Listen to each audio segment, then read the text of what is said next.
ROSEAU, Dominica CMC, a senior lecturer at the St Augustine Campus of TE University of the West Indies UWI, says one of the biggest lessons from the Hurricane Maria experience in Dominica is that it is important for the Caribbean to now seriously consider the impact of global warming on the level of the hurricane. Dr. Richard Clark of the Department of Civil Engineering, who is here as part of the Caribbean Disaster Emergency Response Agency CDERA, told the Caribbean Media Corporation CMC it was also necessary for the region to examine the wind speeds of designs for constructing buildings in the Caribbean. Hurricane Maria slammed into Dominica last week Monday as a Category 5 storm with winds in excess of 180 miles per hour.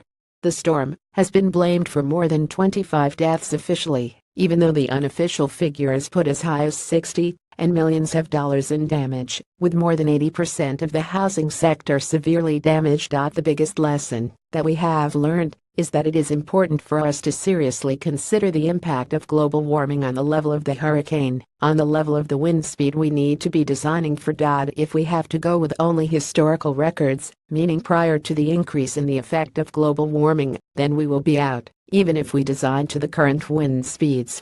When the effects of global warming kicks in, we would have under-designed the structure. So we seriously need to investigate the impact of global warming on the current design wind speeds for the Caribbean. Clark said, while this would be among the recommendations he would be submitting to the authorities following his early assessment of the impact of Hurricane Maria on Dominica, it is nonetheless well known to engineers worldwide. The issue would be to get the differing engineering organizations to form groups that would try and impact or impress upon government the need for modernizing or treating differently the effect of global warming and other natural phenomena on the design process to mitigate the effect of this, he said.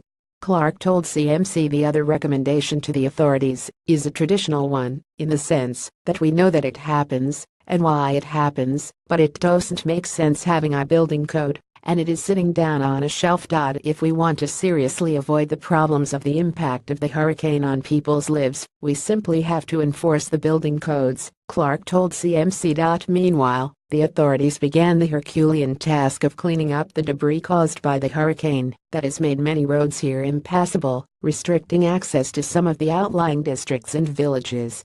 Roman Catholic priest Father Branker John in a message said, while he is alive and well, Dominica, unfortunately, is not. It is about 5 days after Hurricane Maria and we are devastated, he said, noting that his parish in Grand Bay, south of here, is completely cut off. We have no communication, no electricity, no water, no roads. My parish church is destroyed, the roof caved in and fell down.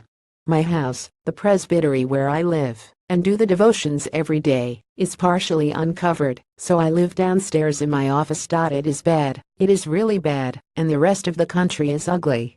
It's a mess, so we need your prayers, we need your support, we need patience. But we are going to need a lot of help, physical help, material help, supplies from you.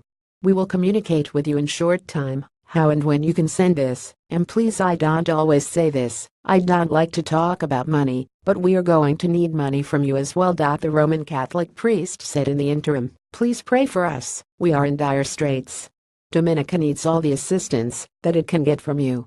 Please pray for us. There was also a mass burial taking place on Saturday at the public cemetery in the capital, and Prime Minister Roosevelt, who addressed the United Nations General Assembly on Saturday, urging the international community to come to the aid of not only his battered country, but others such as Antigua and Barbuda, Anguilla, and the British Virgin Islands, acknowledged that several burials were taking place for fear of the spread of diseases.